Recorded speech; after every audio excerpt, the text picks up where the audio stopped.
जय Hind. Local local news में आपका स्वागत है। मैं हूं प्रशांत त्रिपाठी। नोएडा के बहुचर्चित निठारी कांड के 12वें मामले में अभियुक्त सुरेंद्र कोली को विशेष अदालत ने दोषी पाया है। अदालत ने उसे मृत्यु दंड की सजा सुनाई है। अलग अलग धाराओं में आरोपी सुरेंद्र कोली पर अदालत ने 1,20,000 रुपए का जुर्माना भी लगाया है। इसके पहले भी 11 मामलों में कोली को फांसी की सजा सुनाई जा चुकी है। अदालत ने कोली को लड़की से दुष्कर्म करने के बाद हत्या और साक्ष्य मिटाने के मामले में सजा सुनाई है।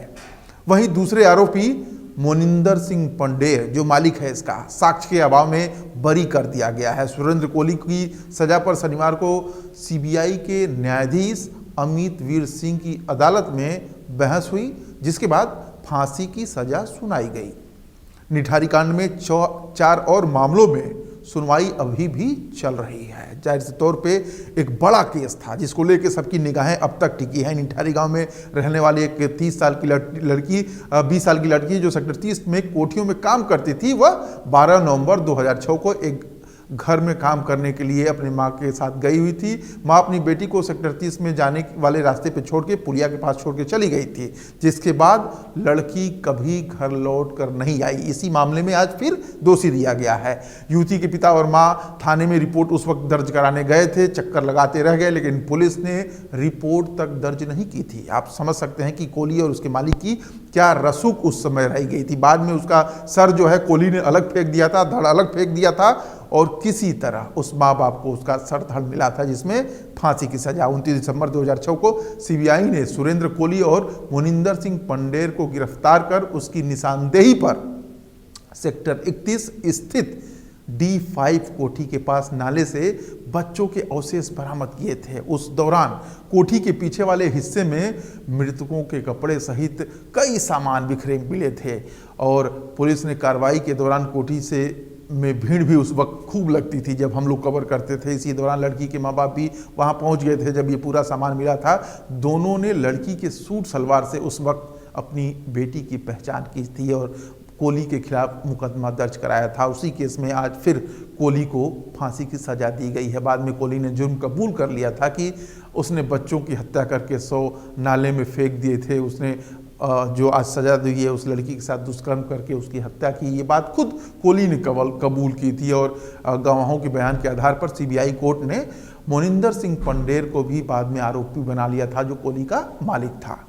नाले में मिले जो अवशेष थे, माँ बाप के डीएनए से मिलान भी हुई, हैदराबाद के लैब में गए और लंबा चौड़ा प्रोसेस था वो चला, जिसके बाद से ये सजा आज दी गई है। आपको बता दें कि 2006 में पुलिस ने नोएडा के निठारी में पंडेर के आवास, जो D5 की हम चर्चा कर रहे थे, 16 लोगों की खोपड़ियाँ और हड्डियाँ बरामद की थी।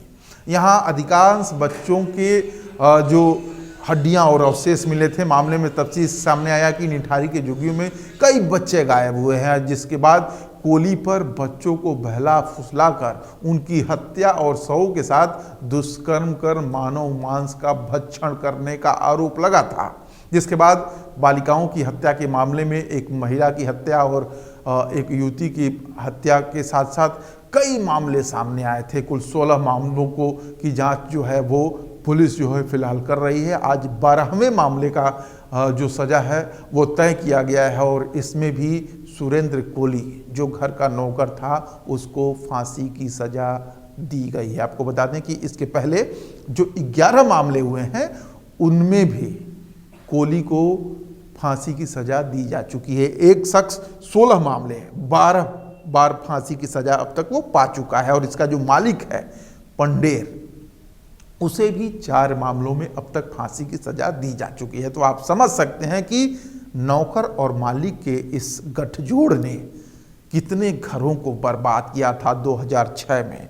और उस वक्त हम लोग लगभग 3 से 4 महीने तक उसी D5 कोठी के सामने खड़े होकर रिपोर्टिंग किया था और पूरे देश को बताया था कि किस तरह से यहाँ पे कारगुजारियों को अंजाम दिया गया। खास तौर पे झुग्गी में रहने वाले जो बच्चियाँ होती थीं, बच्चे होते थे, उनके शव के जब अवशेष मिलते थे तो मातम का क्या माहौल होता था, वो आज भी 14 साल बाद भी हमें याद आता है।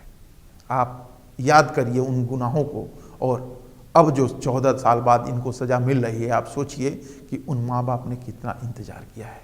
जय हिंद।